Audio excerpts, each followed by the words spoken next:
am proudly a college dropout. People have asked me, do you have your master's degree? And I've said no, but I've hired a bunch of people who do. You're watching the Marketing Misfits with Norm Farrar and Kevin King. What's up, Mr. Farrar? How are you doing, my buddy with the beard guy, and Mr. Norm? I'm doing fine. Thank you for asking, Mr. Kev. It's always good to see you. Always good to be here. This podcast, this Marketing Misfits podcast we started, we got a few under our belt now, but this is pretty cool. Doing a podcast with a good buddy and just talking shop, talking business, telling stories. This is pretty cool. And we have a lot of misfits. So, it's been great talking to the misfits. It has been. I mean, we've had some really good guests, and we have another one today that's going to be, I think, awesome. I met her. We had, if you've listened to it, I guess we're putting these out in order. I'm not even sure, but David Gonzalez was actually on one of the episodes. And he was talking about his think tank, his 3-day think tank that he does. If you didn't see that, listen to that episode, go back and listen to it. There's some really good stuff in there. And this is our guest today is someone that I actually met at one of his think tanks, and she impressed me. And I remember David. I was like, Kevin, you got to meet this woman, Kat. And I was like, okay, which one's Kat? She's like, oh, it's this one over here. I was like, oh, the smart one that was giving all the good advice to the people in the hot seat. All right.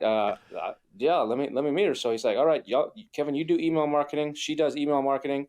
You two come over here and talk. And so he took us over to like a side of the table in the kitchen there. Said, y'all talk. And he took his phone out, and he took his cell phone out, and he put it like right between us and hit record, and he walked away. I'm like, what are you doing, David? He's like, y'all talk. And so me and Kat she starts talking about email, and we're talking about different things. Oh, you're doing this and you're doing that. And we're sharing stories with each other. And it was really cool. But I was like, David, what? Because I think is what David, he didn't want to miss anything. So he had to go take care of other people and, be the host and all that kind of stuff. But he's like, I know whatever comes out of this conversation, I want to hear. So he put his phone down. So I don't know if he went back and listened to that. We didn't say anything on there. It didn't change anything that we did, but it was kind of funny. I usually do that with my wife at dinner time. I put ChatGPT on. They have a nice conversation. I go do something else. Is ChatGPT, does it actually say this macaroni and cheese is not the right way I like it? Do you need to use this recipe? I have a suggestion for you. Yeah, that's what happens. Well, you see, you just need one of these little robots. I have an Astro robot in my house. I think, did you see it when I was it here? Yeah. Yeah, a little Astro robot. And this, my mom is a red hatter. You know what red hatters are? You ever heard of red hatters? So it's I think you have to be 55. Is that a Texas thing? No, it's a national organization. Like EO for entrepreneurs. Yeah. This is a group for women of a certain age. And so you have to be over 55. Most of them are over 65 or 70. And they get together and they wear these red hats, like in red outfits. And they get together and they go to the movies, or they go go to a play, or go to a restaurant, or go play cards or whatever, do little activities together. A couple weeks ago, my mom calls me and says, Kevin, I need to talk to you. I'm like, what's up? She says, I'm coming to Austin. We're taking a road trip the weekend before Easter.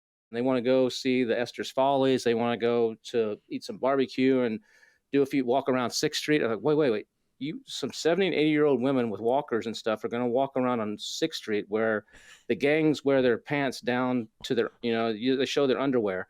Mom, no, you don't want to do that. Stay away from that part. We get to my place, and, they see the view, and they're just, they love it. And like, who did the decorations here? And, was it you or whatever? And it's like, no, it was Norm. And it's like, no, it's my buddy Norm. Showed him the ice cream, that you mistakenly ate. No, I didn't do that. but I had the Astro, had never seen anything like this before. So I had Astro come and follow me around, and you can tell Astro, this is a little robot. It's basically a toy. It's from Amazon. Yeah. It's like $1,600, but it will bring you drinks. It'll do stuff. It'll do security. It has a little head that raises up and it'll look on your stove. If like, did you turn the stove off? It'll look and see and alert you, whatever. But so I had Astro play The Lady in Red. Remember that song, The Lady in Red? Yeah. And then I had it do a dance. So Astro starts dancing, the little robot moving around and like blinking its little digital eyes, and like Adam, they got the biggest kick out of that. It was crazy. So you need an Astro so that you can take that when it's time for dinner, and it can sit there and it can make little winky eyes at Connie and do, you could have a virtual thing of you on the screen, and you'll be set. And she'd like that. I just have it bring me my Coke Zeros. They could do that too, because it has two little holders on the back. And so you can actually put in, if Connie's in the kitchen, it won't go downstairs. So if it's got to go downstairs, it won't do that. But it'll go, she could put your Coke Zeros in the back and say, take these to Norm. And it will literally, you program it to where Norm is, or take these to Norm's office number 2, or whatever you call it. And it will actually take them to you and bring you fresh Coke Zeros. And you can tell it, Astro, go back to Connie in the kitchen and get 2 more. It will do that for you. She can put them in there, and it will bring them to you. And the other cool thing is, you can with Dallas, with your dog, you can take the little cup holders out, and you can put this little device that spits out dog treats. So you can have it roam around the house. You can say, Astro, go patrol the house. That's what you say. Go on patrol, and it'll go roaming around the house. And you tell it, spit out every 5 minutes, spit out a dog treat. And it'll spit out a dog treat. So Dallas can follow it around, and wait for a treat to pop out and entertain your dog. Oh, or my kids. Or your kids too. Or Connie could do this with you. Like, yeah. Spit out a gummy. Hey. A gummy. Yeah, spit out a gummy. I'd be there. Yeah. But hey, that's cool. I mean, but today, we got someone that's a really good marketer, a really good person. I think you're going to be impressed. We're both getting to know her a little bit better on this podcast, but she's got some cool stories and some cool experience. So I can't wait to bring on Kat. Well, if David Gonzalez recommended Kat's got to be an awesome misfit. I think so. Let's bring her on. Welcome Kat to the Marketing Misfits. Hi. Welcome to the Marketing Misfits, or thank you for coming. Yeah, of course. Yeah. That's awesome. Any way you want to be welcomed. Well, I'm excited to chat today, and see where the conversation goes. I'm excited too, because Kevin, after he met you, he was talking to me about this fantastic lady he met, and I can't wait to get into this. So, cool. So Kat, what's your story? I'm a lifetime entrepreneur. I started my first franchise when I was 7 years old. What? Wait. 7 franchise? Yeah. Here's how that works. Here's what that looks like. I lived in a little farming community called Malad, Idaho. And this was way, way, way before the days when farming communities were cool and all the rich people were buying up farms. It was like genuine farmers. And my house was on the road to the reservoir. And we had like a 2-acre garden. And when irrigation happened, all these night crawlers came up. My dad mentioned to me, we live on the road to the reservoir. You could probably sell night crawlers and make some money. So he showed me how to go out and grab night crawlers. The first night I wore gloves because they grossed me out. And what are night crawlers? I'm sorry, I'm not a farm boy. They're like big worms. Big worms. Yeah. Okay. That you can use to catch fish. Yeah. So okay. I caught a bunch, put them in a can. Next day, put out a big sign. They were 25 cents a dozen, in case you care. And people stopped and bought them. And, that was like a fortune for a 7-year-old. Yeah. And I bought a lot of candy, and I was really popular. And so the next night I didn't even need gloves anymore. I didn't care. This is when I knew that things that made money made me brave. This is when I learned that life lesson. And so I we built a box. My dad helped me build a box that you put this moss stuff in to keep them healthy. So, you can sell them on demand. And I had all these little containers to sell them. And at 25 cents a dozen, some days I made 8, 9, $10. And I realized my friend Shelly lived on the opposite side of town on the other road to the reservoir. So I would get enough night crawlers to supply Shelly, built her a box, and she had to pay me half of what she earned. So that's Ah, that's my Wow, the franchise. that's awesome. That's big business. I remember going to my buddy's place, and he lived on a farm, and I don't know, it's 9:30, 10 o'clock at night. There was tons of lights out in the middle of this field, and it was just this group grabbing as many of the worms as possible before the farmer came out to kick them off the land. But it's big business. Yeah, I mean that was quite a few years ago at that rate. But I was a very wealthy 7, 8, 9-year-old in my community at that time. You had all the cool toys, all the cool. Yeah, I had all the cool stuff. Yeah, and I kind of really worked on stuff that made me money. I've loved that independence ever since I was just little. That kind of turned something on in me that said, this is the thing. So my dad was a salesperson, and he would listen to Brian Tracy, Zig Ziglar, Oh yeah. Tom Hopkins in the car with me, as I grew up. And so I would listen to all this really cool stuff. And so I'm in college. I'll speed this up, but I'm in college, majoring in psychology, and not to dramatically age myself, but at the time minimum wage was $2.85 an hour. Mm-hmm. You can imagine. Yeah. Last year. I got a job. I needed a job. I was putting myself through school, and I saw this ad that said there was a job for $6.50 an hour plus bonus. So I applied, and it was a big room with a big long table, people sitting like what you see in a movie, I swear. People sitting down both sides on phones, like the kind that you actually have to pick up and dial. They're connected to a wall. Yeah. And these cards, and it was selling used car warranties to people who just bought a used car, which sounds horrible, but I was great at it.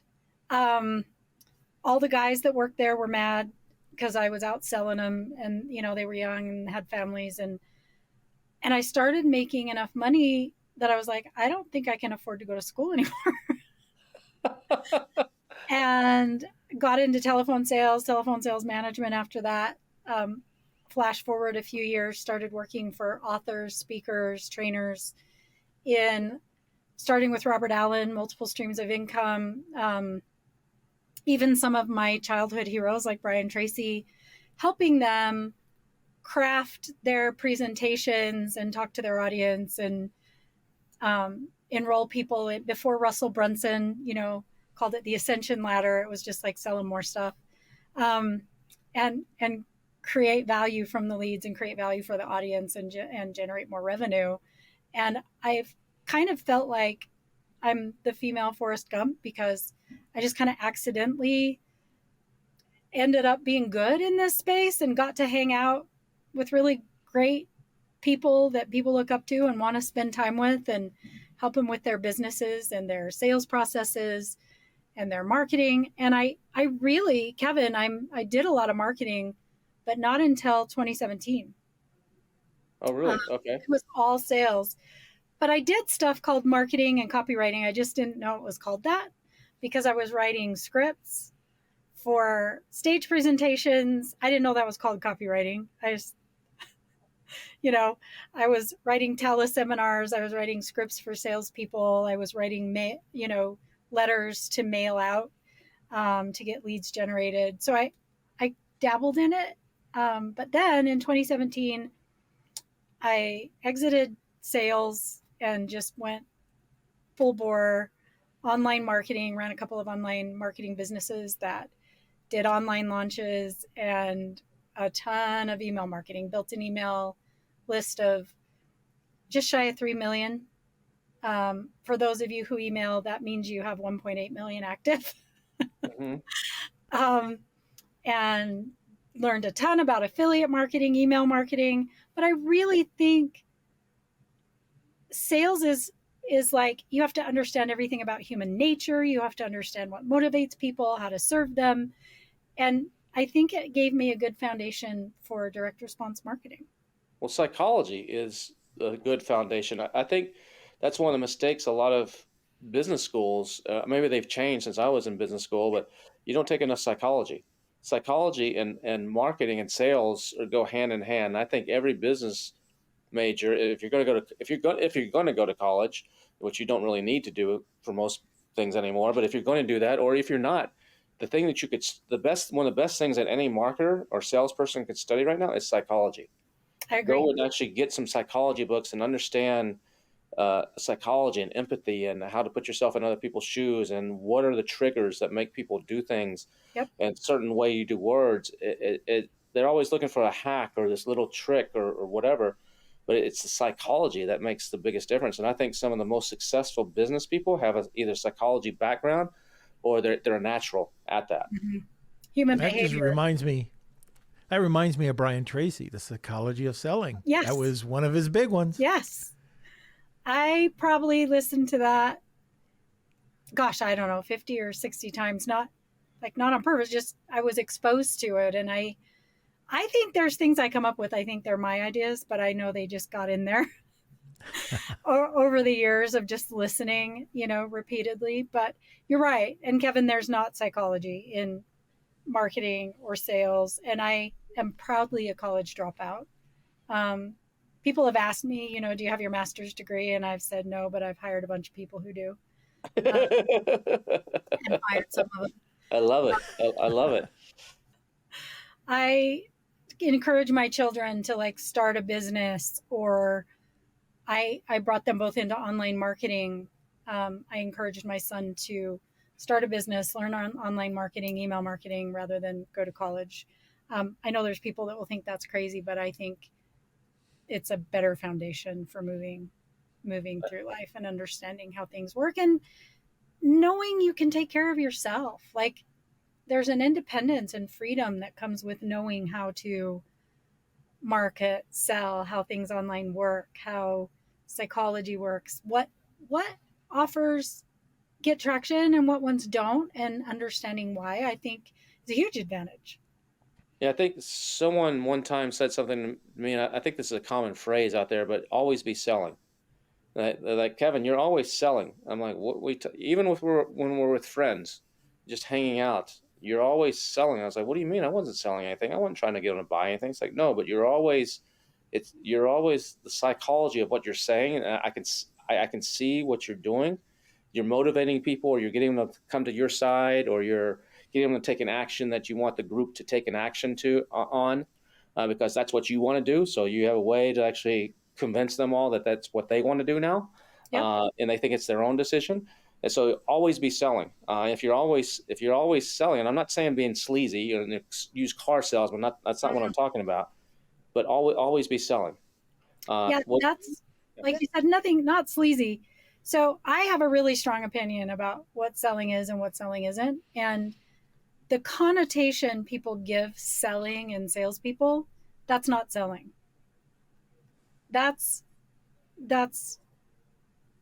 like manipulation, brute force, selfishness, a self-centered agenda. And that's not really what sales is. I think the word kind of becomes like, oh, you're in sales, because of that. But that's not, to me, that's not what it is. Selling is really giving people all of their options and an opportunity to get all the information they need to know if it's a yes or a no for them. That's all it is. And I think too many people are afraid to try to, like you were saying, you're always convincing people. I don't think you can really convince someone to do something that they don't really want to do or that's against their values. but you should always take a stand. And I think being very specific and certain about who you are and what you stand for is persuasive, and Mm-hmm. people will follow it, because we all look for someone who knows who they are and who knows what they want and can articulate it, or attracted to it. And I think it can certainly be used in ways that aren't awesome. But I think sales is a process of doing things that has the highest integrity. Anything that isn't, I don't call sales. How's So that for a lecture? no, that's good. So how did you did you learn most of your techniques that when you were writing these people on stage and stuff? Did you learn a lot of those techniques through those tapes that you're listening to in the car with your dad, or did you learn it that gave you a foundation and you trial and error when you're working for these companies and in the boiler room and all this stuff? And where did you Great, really cut your teeth and really define and refine your superpower? great question. The tapes gave me a foundation of feeling like I knew what I was doing, and confidence and understanding, maybe not necessarily how it works, but that it works. Like influence psychology early on, Brian Tracy, like you said, psychology of selling. Later, people like Cialdini, influence psychology of persuasion. Yes, those kinds of things have always been very, very intriguing to me, and that helped me know. But how I really learned to talk to people was talking to people. You can't learn basketball by reading the rule book. There's a book in sales called "You Can't Teach a Kid to Ride a Bike at a Seminar." How you really learn that all gives you like foundational theory and understanding, but how you learn to talk to people is by talking to people. And I told you my first job, literally, it's like, and these weren't leads, these were records of people who bought a car. They didn't know we were calling. They weren't looking for a warranty. So if you want to learn how to talk to people, try cold calling for a while, knock doors for a while, right? And so to survive, I had to figure out, what can I say that engages them, doesn't make them mad, and gets them to be intrigued enough to talk to me. Right after that job, I took another one, cold calling, back in the days of the AT&T, the Ma Bell breakup and Sprint, and And a bunch of they were all trying to get market share, right? So I went to work for a company that was calling for Sprint, and it was on an auto dialer back in the days when you could do that. Can't do it anymore. Mm-hmm. Oh, you can't? Zero. You gotta stop that. You gotta quit. You gotta shut that down. Well, you can auto dial. You can't auto dial starting at 00000 and then just dial every number combination up to 9999999. And what about these ones that are doing it now though, where it's like direct to voicemail? I've seen those services where it's like they've got it figured out where it'll no ring voicemail, so you can automatically leave a voicemail on everybody's phone without it ever ringing. It's pretty amazing what technology is doing, and we all get those, and it's okay. It's not, to me, that's not talking to people. That's a way of marketing or getting your message out. But it would dial, and if someone answered, it would get connected to an agent, me, and I literally would, instead of saying, "Hey, is Kevin there?" I would have to say, "Hey, who at your house makes decisions for long?" No, I don't know your name. I don't know. And so you do a few thousand of those, and you figure out, this is how I talk to people. This is how I don't talk to people. This is what people listen to. This is what people don't listen to. This is how to get them to like and trust me and listen to me when I don't really have anything else other than my voice. And so a few thousand reps of that, and you really understand psychology and talking to people. So that's kind of where I cut my teeth for a couple of years. I like to know, I take a look, and I've talked to a couple of people. My friend owns a call center, and I've always asked, how do you do it? Like, so much rejection, I couldn't handle it. Like, I see one bad comment, one thumbs down in social media, and I'm in the fetal position. You gotta get some thick skin, Norm. Yeah. So I don't know. I wish I could tell you here's a difference maker. I didn't really care. So this is someone I've never met. I don't know them. They don't know me. And I think I just came very curious. Like I'm more curious about them, where they're coming from, what's going on in their life. And I don't know what's wrong with me. But I just always thought they must be having a bad day. I never took it personally. I just always decided they were having a bad day. Their dog ran away. They're in a fight with their spouse. They got fired. Those are the only reasons they wouldn't want to talk to me. Or they So want to go back to eating their spaghetti. Yeah, Or, I don't know. I don't know where that came from for me in my brain, but that's just kind of, maybe it was just early listening to all the motivational stuff programmed me, but I really didn't ever, even if they were like, you suck, never call me again.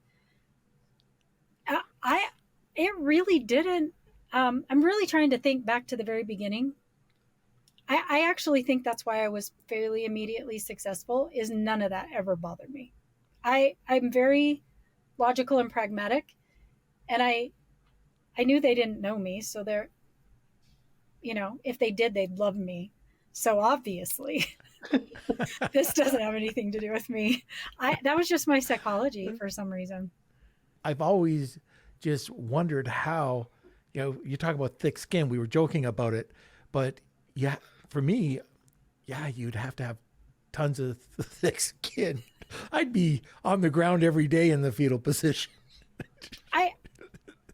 I think that's why most people don't do it, or the people who do aren't good at it. But it was like a game for me. You make some, you lose some. You just, I think if you take who you are out of it, and you realize this isn't a statement on your value, it's just a game you're playing, and pieces move around the board and some get taken and some don't, and you're just trying to master a game, not get validation of who you are and what you are, and you can kind of push it out there and just go, let's just see what happens. And again, just be really curious about people. It worked for me, and I learned how to connect with them, talk with them, ask them questions, and I really did love finding out who they were and what was going on in their lives, and all about that. So yeah, so Kevin, I got a foundation. That's like a 40-minute answer to your question, but I got a foundation from other people, but I have done a lot of reps. So isn't that what social media is now? I mean, you run an ad on Facebook or on TikTok, you're interrupting, you're cold calling. Mm-hmm. These are people that don't know you. They don't know, they're not asking for you to come into their life or their world. Mm-hmm. So a lot of these same principles of what you were doing, where you just said, it wasn't, hello, Kevin. It was like, who do I need to talk to? Or whatever, those first couple seconds, those same psychology principles, this is what a lot of people don't understand. They think that this is the cool new whiz bang, way to do things. And I'm the magic. I'm so smart.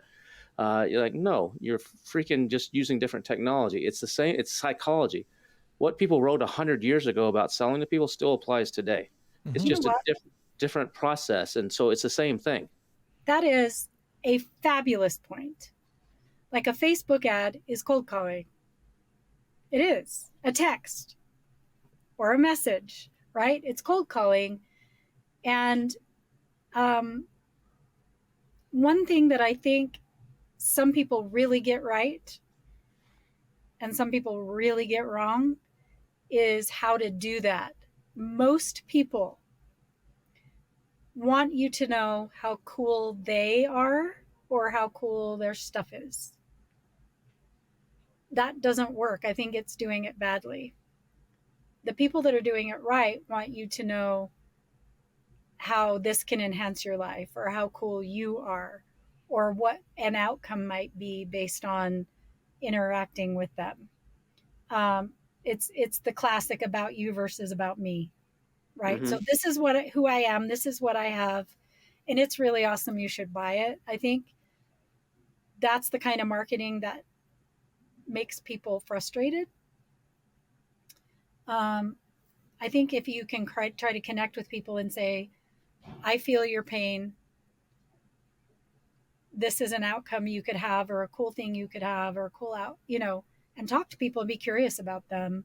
I think that's what works. I always laugh when I get these emails from companies, they call them quote unquote their newsletter or something. Yeah. And the subject line or the first line of the email, or sometimes it's even the subject line, it's finally here or something like that. We finally did it. The new feature is added, or it's all about them. Or you listen to the radio. It bugs me when I'm listening to ads on the radio, and I hear it's not about. They don't use the word you. They use the word we or I. Yep. Our plumbing company is the best plumbing company in Texas.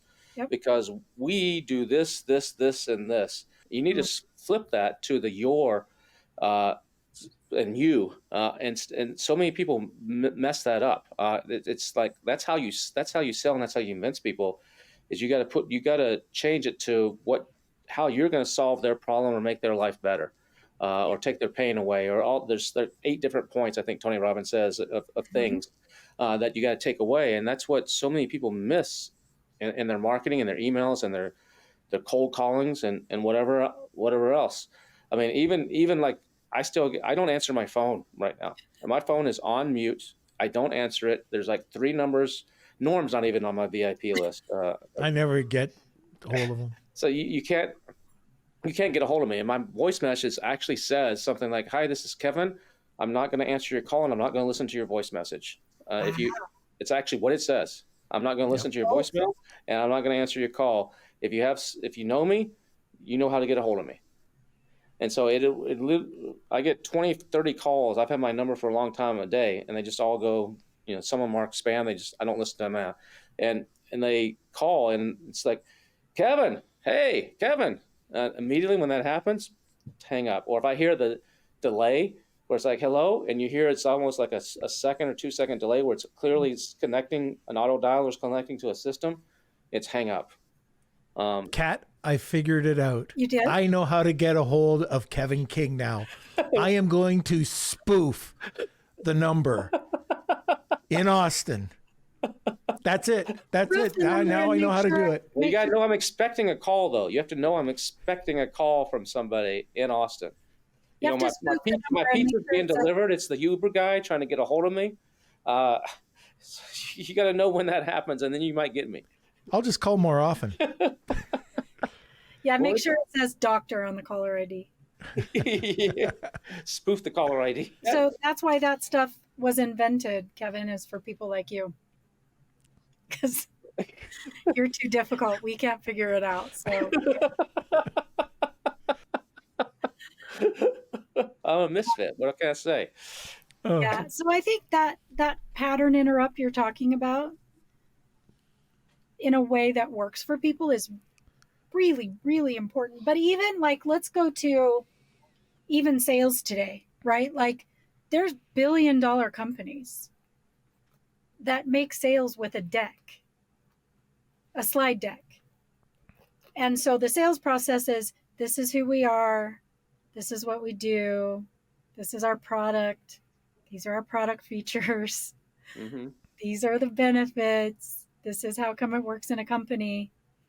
Here's a case and it's study. Really cool, and you should buy it. And I look at it and I'm like, these are the most sophisticated, highly paid companies in the world, and they're still doing it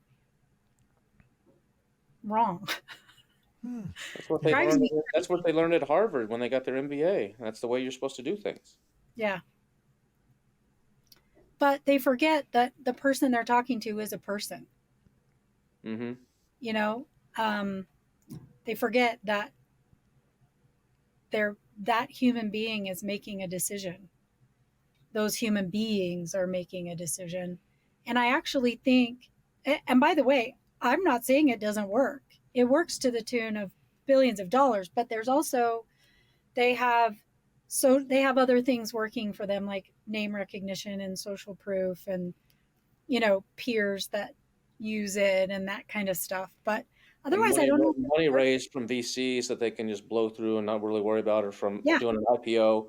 that they can, oh, okay, we just wasted a couple $1,000,000, so it's no big deal. Yeah, but tell me that the people making those slide decks, the marketing department there, and the people doing sales, talking to people, ever say, who are the people we're serving?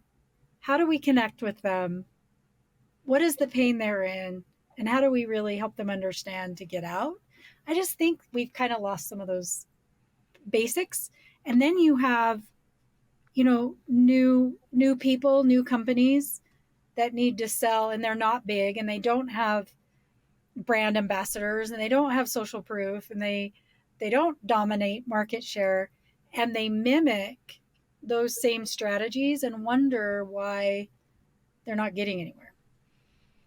But when you got a company that does it right, you feel it as a consumer. There's just certain companies out there that just treat you perfectly. You don't feel like you've just been sold. You don't resent the sale. You actually want to go back and buy more. Who's someone like that, Norm? Who are you thinking of? I can tell you a company here in Canada, one that does a great job is M&M Meats.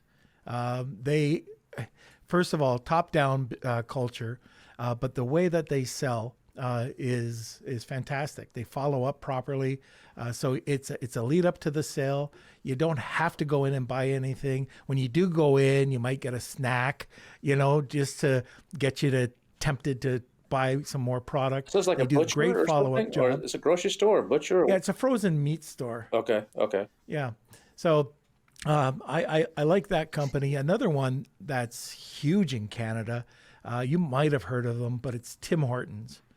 And their loyalty, their brand loyalty, it could be 6:30 in the morning, -20, -30, and there's cars lined up to get a bloody coffee that's not even that great.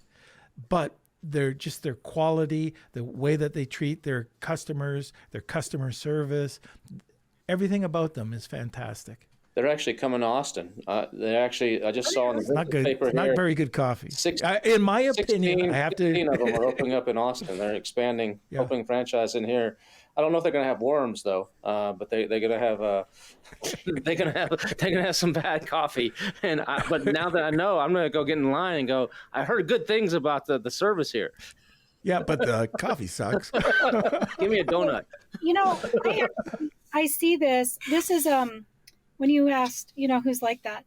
Even simple things like you have fast food giants, and I'm not a super fast food connoisseur, but I notice things. I notice patterns, right? And you have giants. You have Wendy's and McDonald's, and then here comes this little upstart called Chick-fil-A.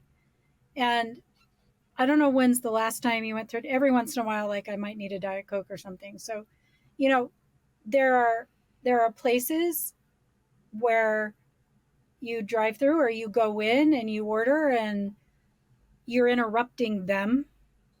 The worker's very busy, very harried. They have a lot going on, and it's really annoying that you have to order and like get your food and get change and then, get the hell out of their way. They got to go change the fries. Hold on. Yeah. And it's just very like, do the job. And then you go to Chick-fil-A where they train, or even In-N-Out where they train for culture. And if you say, could I do this? They say, absolutely. And if you say, thank you, they say, oh, my pleasure. Like this is corporate, this is culture. And so when I notice as I'll drive by and the line at Wendy's is maybe this long and the line at McDonald's is maybe this long and the lines at In-N-Out and Chick-fil-A are like longer.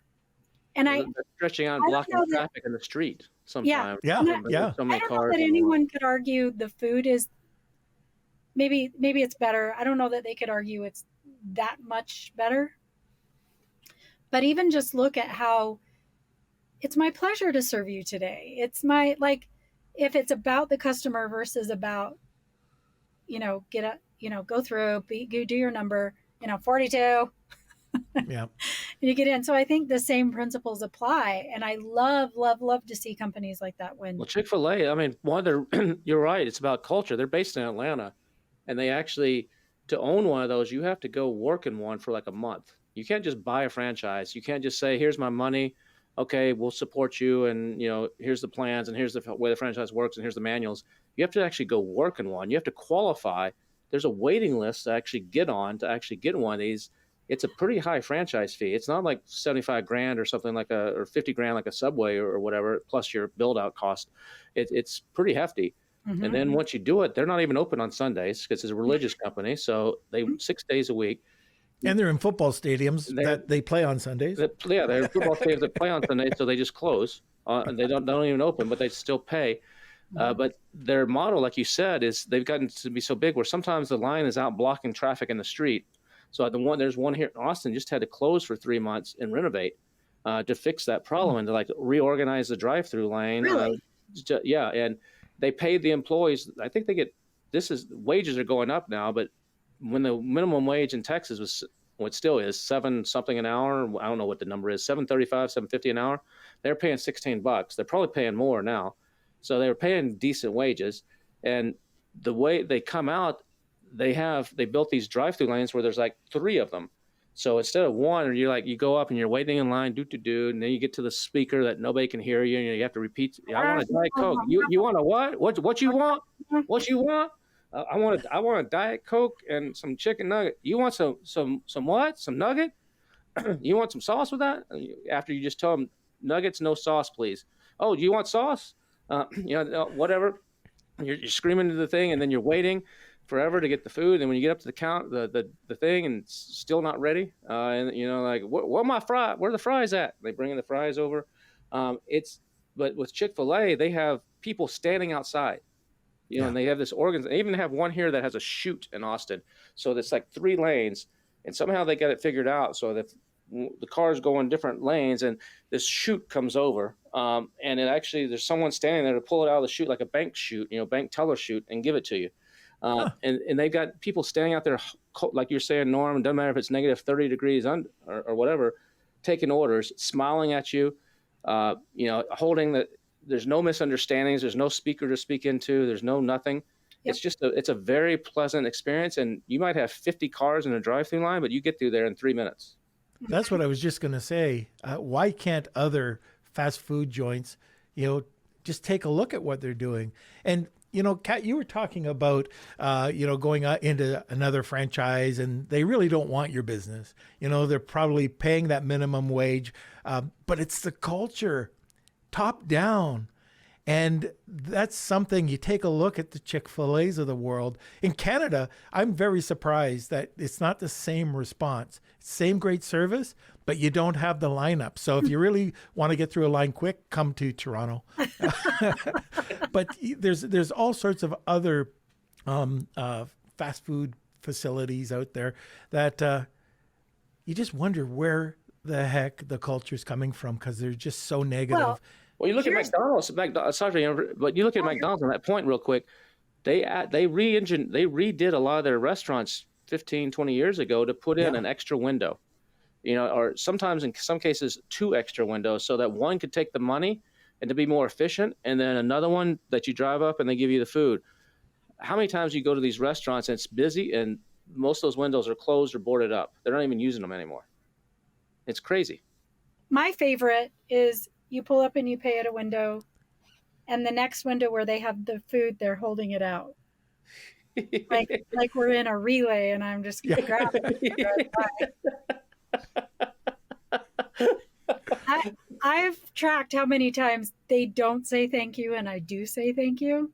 Thank you for my food. And they're just like, but here's the other thing. Like I said, I observe. The job pool, the employee pool is the exact same, literally, in businesses that are next door to each other. They have the exact same pool to recruit from. So it's not that the people are different, right? It's the training and culture and systems. It's training and culture. And we've kind of gotten off on that, but it's like, that's marketing. That's sales. That's let's make it about you instead of let's make it about me. Mm-hmm. And how can I serve you today versus, how can I use you today to make sure I stay in business? I think it really just is an illustration of what marketing works and what marketing doesn't You work. look at Chick-fil-A's commercials. Now we're speaking about this. You look at their commercials that they run. It's the big thing right now is two people sitting on a couch, and one of them is a Chick-fil-A worker wearing the outfit, and the other one is someone that they met coming through the drive-through, and they're Mm-hmm. showing that interpersonal relationship, that this is a human being. That, hey, I'm Kevin. I work at Chick-fil-A, and this is Kat. I really loved, serving her and hearing her story. And every time she came through, I already knew she wanted the crinkly fries with no salt, or whatever they say. But then you look at a McDonald's commercial, it's have it your way, or which is not bad marketing either. I'm not saying that's bad, but it's totally different. It's not about that relationship, and that's where we're moving now with in marketing, with AI and with all the interpersonal stuff that we've lost.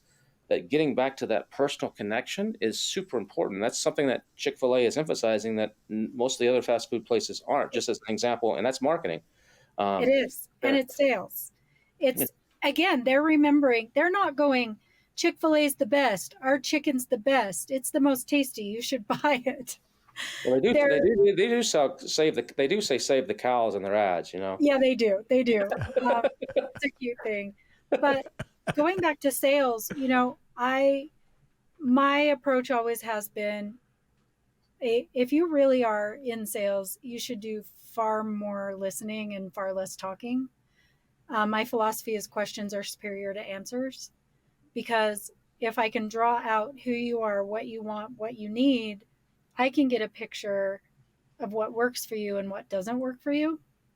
And that's a philosophy I took into email marketing. So one of the biggest, and there are other people that teach this, but one of the biggest changes we made when I took over email marketing that made a huge difference is I hired a team of copywriters, and we did a couple of things. One, we had an avatar that was a real human with a real human picture that worked at the company, that was the signer of the emails.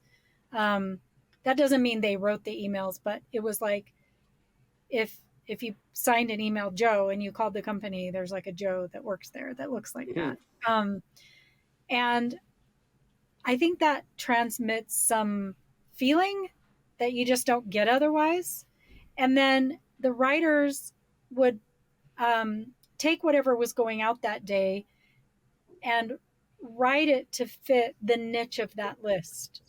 So if that tag were Christians, they would write it differently than if the tag was like interested in crypto, because those are two different things. But you could take the same offer and position it for that market, and why they might want to look at it and why they might not want to look at it, and why it made sense to them. And then one hard and fast rule we had is every email is written to one person. So every writer, when you write an email, I want you to look at this product, this offering that we're emailing for, and I want you to write the email to your friend. Be actually thinking of them, their name, and them in your mind as you're writing it, not just saying write it to a general friend, but think of my buddy Tom, my buddy Norm. Yeah. I'm going to So write this email to Norm to try to convince Norm to come to my event. Or so if you were emailing do? about coming to your event, really, what would the email say? I promise it wouldn't be anywhere close to what you're writing to send out to your list. And the more you can talk to one person, like, emails should not say you guys, all of you, everyone, you all have been following me for a while. It should, only one person's reading the email. So talk to me. It's just you. And address the concerns I might have, address what it might do for me. And those terms aren't just fun cultural things to do. It increased revenue. It increased deliverability. It increased interaction. When we would say, hit reply and let me know what you think, people would do it. We had people writing and saying thank you, which is very fulfilling. And revenue went up. and unsubscribes went way down. We actually could email people more often and not have as many unsubscribes because of how we were talking to them. And I have a friend that worked with me briefly during this time, and he sent an email today, and I actually thought it was from him to me personally. Yeah. And I was like, good for you, man. It's like, hey, Kat, I need a quick favor. I'm struggling with something and I need your opinion. And I'm like, oh, cool. And then I realized this isn't just to me. This is to his list. And I was like, good for you. Good for you. Because that's how you would write, Uh-huh. if you're writing to each other. And so those same, like, make it about the other person, get in their head, speak to them, transmits through sales, through marketing, through email philosophy, to fast food, to friendships, to podcasts, to everything, because it's engaging and people know when they're welcome and they know when they're not. We used to do that with one of my companies before AI and all these things about using AI to create avatars. We were selling to men primarily, and they were buying calendars of sexy girls. We did and so I had to get into the head of these guys. I would read all the customer service emails. I was on the front lines a lot of times getting those, so I could understand these guys. I got on the phone sometimes and talked to them, and you could just see these are lonely old guys, and they're dreaming and about different things or fantasizing or whatever it may be. And so I would get in their head, and we created, actually, when we developed a new website, this is probably 1997, 98, we completely overhauled our website, hired this guy to come in, like really make a nice website when nice websites weren't the thing. It's HTML5, I think it just come out or something like that. So we could do all the cool little whiz bang. Maybe it's later than 95, maybe it's early 2000s. But anyway, we actually sat down and created 6 customers. Actually, we gave them fake names. Instead of Joe, we said, this is Tom, but Tom was modeled after these 5 customers I knew from talking to them, I knew their emails. And so this is the guy, this is the overweight gamer that's sitting in there that just never had a girlfriend, that's, got his fingers are full of Cheeto crumbs. And that's the one he always said. And everything. How do I market to that guy? And this is the truck driver that's always on the road. And this is the businessman that has a separate P.O. box for all the mail he doesn't want the wife to see, for all his girly magazines and whatever else he's getting over there. And then, so we had all these avatars. And when I sat down, I figured out back then that Thursdays was the best day to email, because people got paid on Fridays. And it's right before the weekend, right before they shut down. So I figured out Thursdays, and I can't remember what the time is. I even figured out down to the time by doing testing.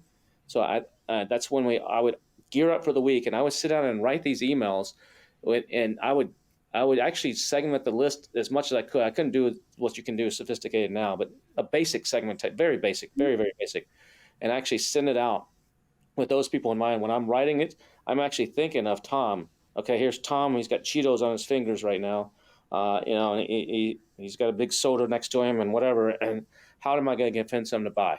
And that's what I did, and it works really, really well. We built a big company off the back of that.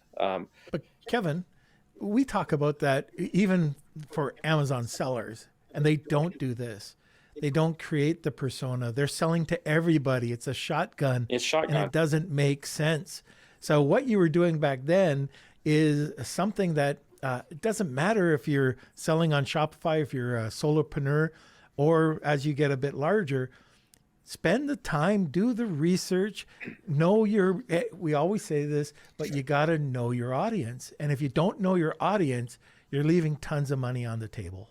I mean, Kat, you gave me a great example when we met of this email that you did. We were talking email. It's probably on that recording that David has. We should get the recording and I forget what I say. I should probably myself. But it was you told me about you were helping a political campaign or something. It was just a cool little fascinating thing the way you did it. Is you said you sent one email in the morning, and then you segmented the list. You sent another email in the afternoon. You segmented the list, and then you sent a killer email at night. Can you know what I'm talking about? Can you tell Norm and the audience that story? It's pretty cool. It actually was for something different than a political campaign. Was it? Okay. But I wanted to know the kind of the what of my list were conservative and what were not, right? And I want, because you mark to conservative versus progressive people differently. They want different things. Their values are different, and I wanted to know. So it was around the controversial 2020 election, pre decision, but during the running 4 years ago. And so what I did was I sent an email in the morning that said, Biden disappears your retirement. Super controversial. And then I sent an email in the afternoon that said, Trump disappears your retirement. Not, the same list. Not to be partial, same list. And then I looked at data. I think some of the lessons there are, don't be afraid to be controversial. Like, we didn't have any more unsubscribes than a like love baby seals email. Like, it wasn't, I think we don't go far enough, but I wanted to know who the people were, and I wanted them to sort themselves so that from then on I could speak to them differently. Fascinatingly, we had many more conservatives on our list, and the Biden disappears your retirement got all the clicks. And so I knew my list. I knew what their concerns were in the upcoming election, so I knew how to write to them. But I also knew the ones that weren't that, so I could tag them and segment them. And again, it wasn't like I was trying to be right or finding, like, oh, people think like me. I don't really care. I want to know. Like I said, I'm very curious. I was curious. Will people be worried that Biden's going to take their money, or are people worried that Trump's going to take their money? Let's see. And it turns out that that night we were able to run an email that talked about the concerns around having a certain party in office and having retirement at risk. And then I knew that those people were probably more likely to be prepper minded, alternative currency minded, precious metals, maybe crypto, to protect themselves, right? Because that's what they let me know. And it created a window in that election period that was wildly successful for us with emails, because we were willing to take that risk and learn what our people really thought and talk to them in that way. Not in the way I wanted, in the way they wanted.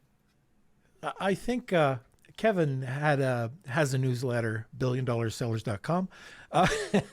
And something I saw, it was, I don't know, third or fourth edition, Kevin, the naked woman on the balcony, and there was controversy around it. Some people, some groups didn't like it, and they threatened to unsubscribe. And I said, well, are you worried about that? And he goes, hell no, they're off the list. They're not, we're not marketing to those. I had it happen twice. I ran another one that was an ad for Aston Martin. Actually, I think it might have been a fake ad later, but I thought it was a real ad, and somebody else that's pretty prominent in the space said it's a real ad. And so I showed this Aston Martin ad, and it's a picture of a sexy young girl wearing a little mini skirts. Have you seen this ad, Kat? You know what I'm talking about? So she's leaning she's on like an island kitchen, and she's leaning on the kitchen, looking back over her shoulder, wearing this really short mini skirt with her leg hiked up. You don't see anything, but the ad is for Aston Martin, the car, and the tagline is something to the effect of, "What do you care if it's for used Aston Martin?" Sorry, and it's like the tagline was something like, "What do you care if it's used?" So I was like, that's really good.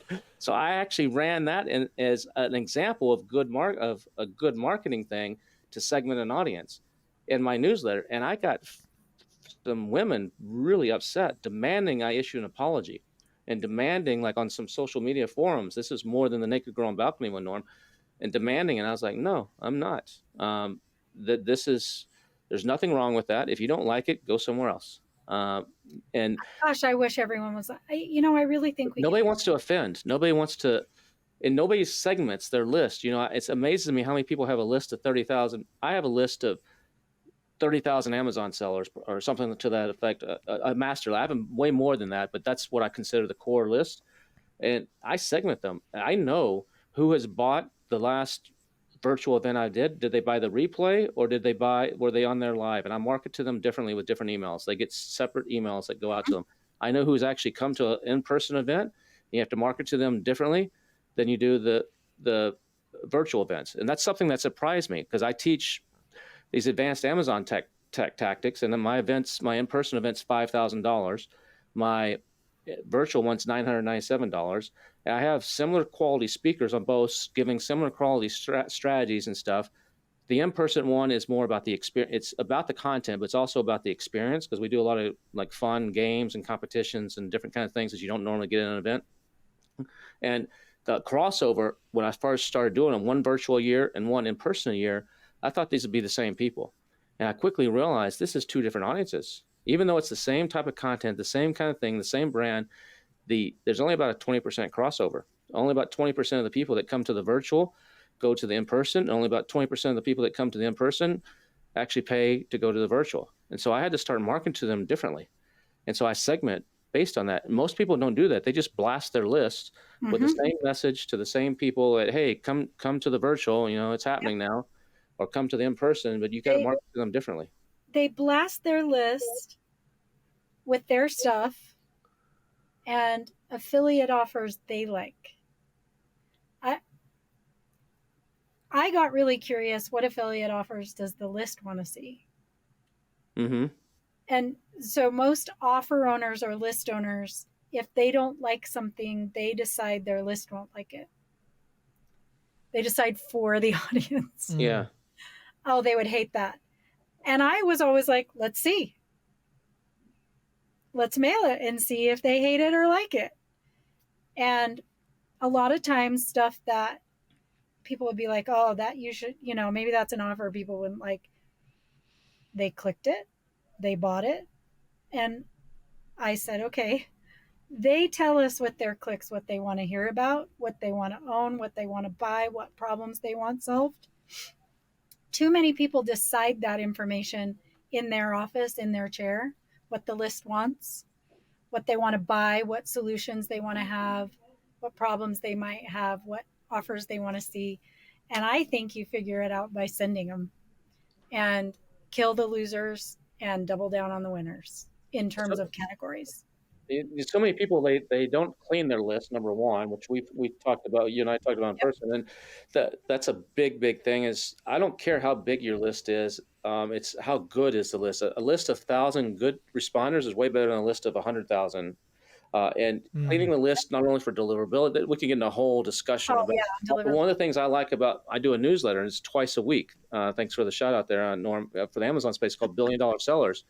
It comes out every Monday and Thursday, but I use Beehive, and Beehive, I can track and segment everybody that clicks everything. It's not about the opens. You'll see a lot of newsletter people are, oh, we've got a 70% open rate.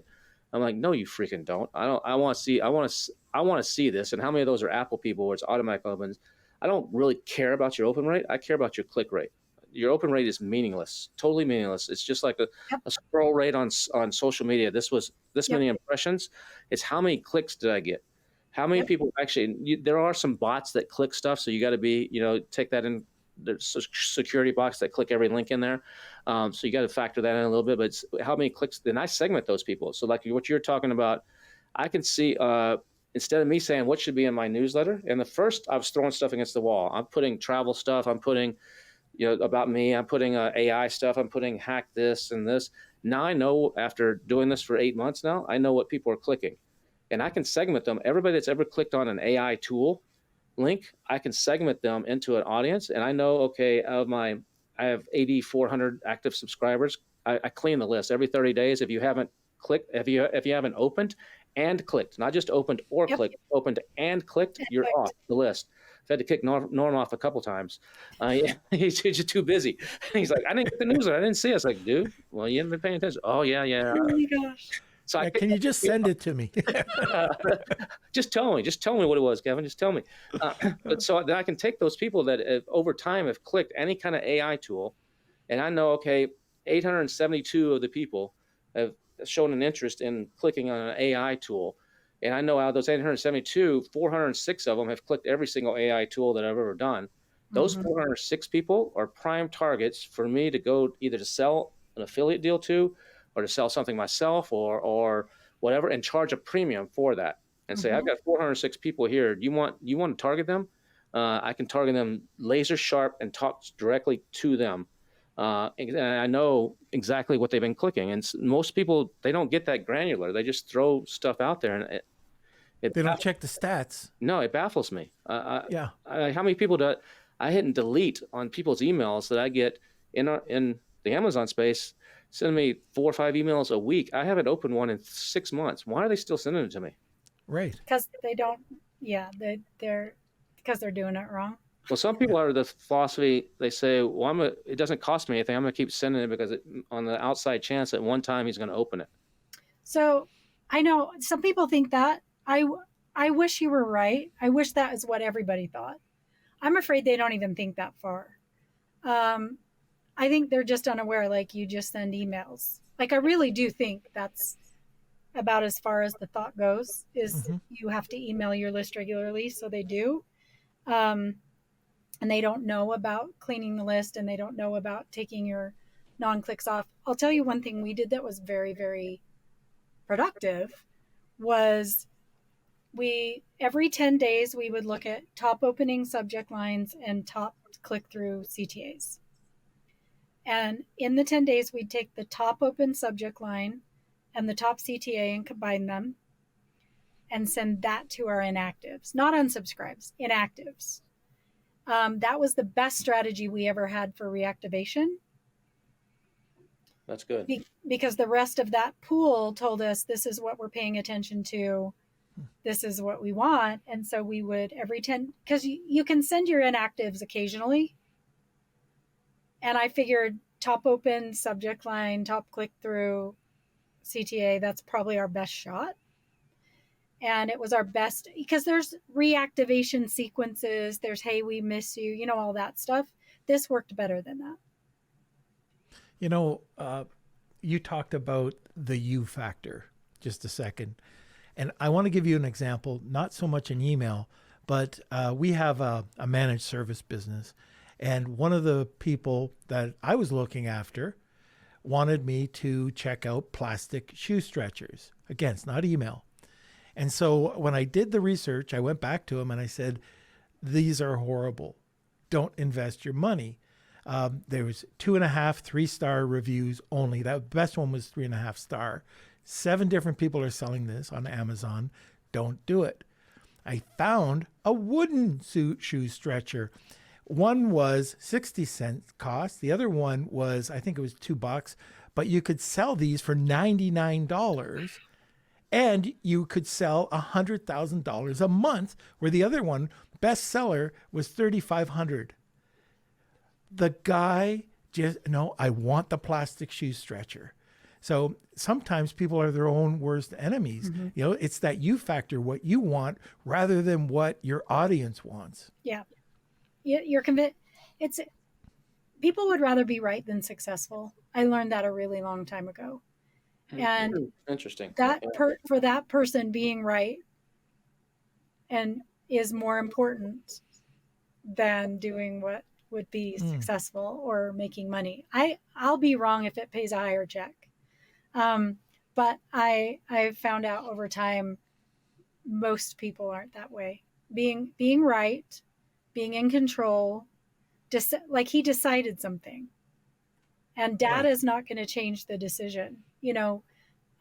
Again, it's about an inability to be curious and let data make your decisions. There's some attachment to being smart or right that's a higher value, and it's interesting to watch. Or this is always the way we've done it, and this is what works since Granddaddy opened the company. Yeah. In 1872.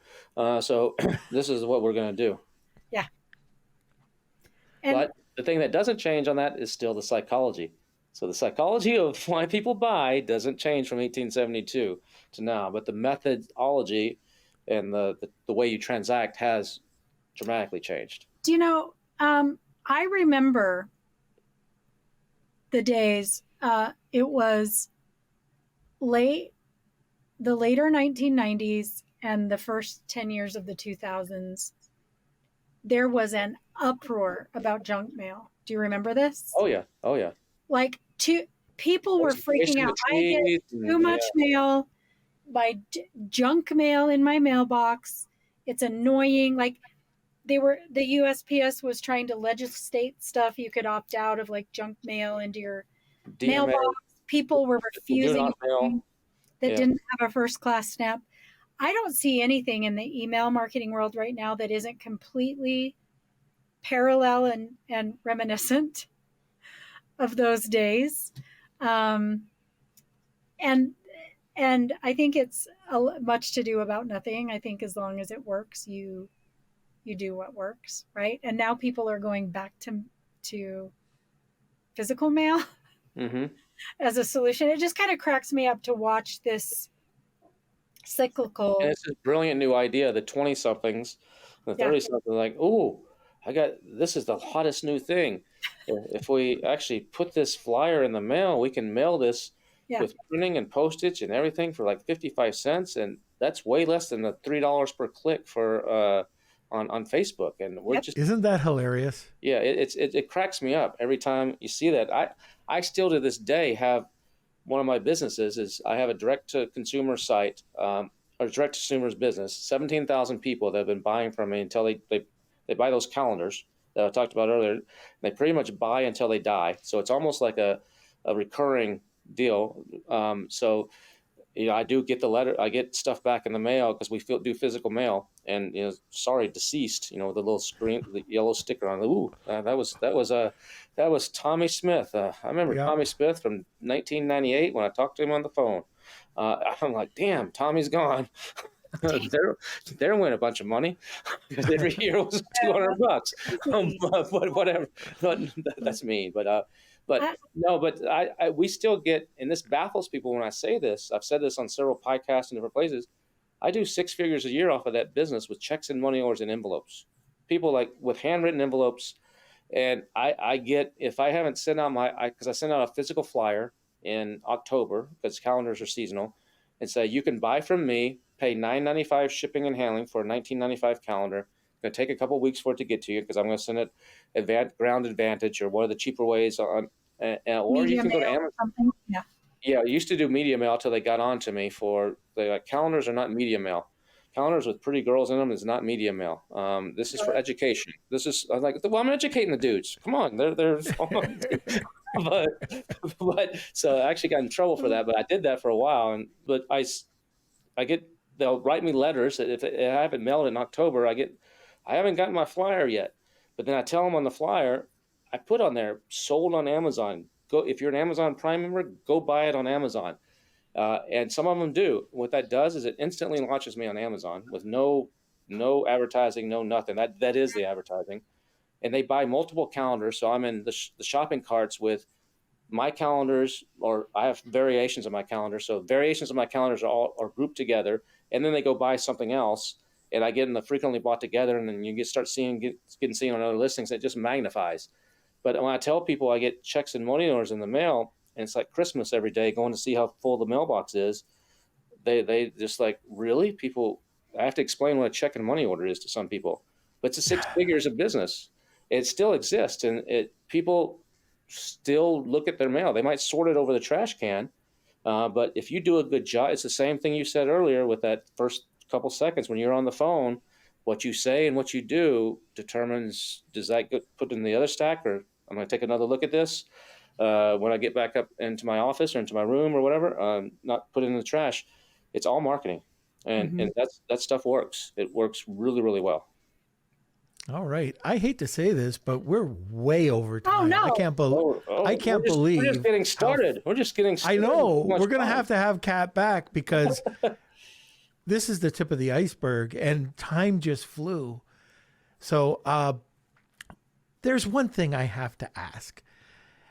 We ask this of every guest. So we have one question. Do you know a misfit? that might fit into our podcast? Ooh, probably. I know I do. I just have to go through a process of having them come to mind. Whenever they come to mind, you just reach out and let us know. You got it. But Kat, how do people get a hold of you? Oh, they can email me. Good old email. And make sure you write it just to me. You're going to know. There you go. It's my name, Kat, K-A-T, Parker, P-A-R-K-E-R, Merritt, M-E-R-R-I-T-T, which is also my Facebook and Instagram, at gmail.com. Fantastic. All right, Kev, anything else to say? No, I just want to say thanks, Kat, for coming on and sharing. This has been fun to talk shop, and we could keep going for hours, I think. It is really fun. You guys are fun. You make it so knowledgeable and sensible, which I wish wasn't uncommon. But it is, and it makes it incredibly enjoyable. So thank you. Wow. That was fantastic. No, that was awesome. Now you I knew now we you were know gonna... Kat. You didn't know Kat before. No. Now you know Kat and how awesome she is and how amazing. Well, she I is. knew we were going to hit it off as soon as we started talking about dew worms. Yeah, that's what I saw your eyes light up when you're like, and I'm like, what the heck are? I had to stop. Remember, I interject. What are you guys talking about? What are these things? I'm sorry, I'm not. I haven't been on a fishing boat. Well, I'll bring some with me the next time I come to your place. Okay, you put them under my pillow. Yeah. You put gummies under mine, I'll put that under yours. There you go. Hey, well, this has been fun. We've been talking for a while. I hope everybody enjoyed this. Make sure you go back and hit subscribe on the channel here for Marketing Misfits. There's been some great guests. We had Mark DeGrasse, was former president of digital marketing. We had David Gonzalez. We had Steve Simonson. We had Katie Wells. We had a couple episodes where you and I just shared a bunch of really cool stuff. And we've got a lot more amazing guests coming up. So this is going to be fun. We're just getting our feet under us on this podcast. So it's going to keep getting better. And it's been great so far, but it's going to just keep rolling. And hopefully you will all join us for the ride. All right. We will see you on the next Marketing Misfits.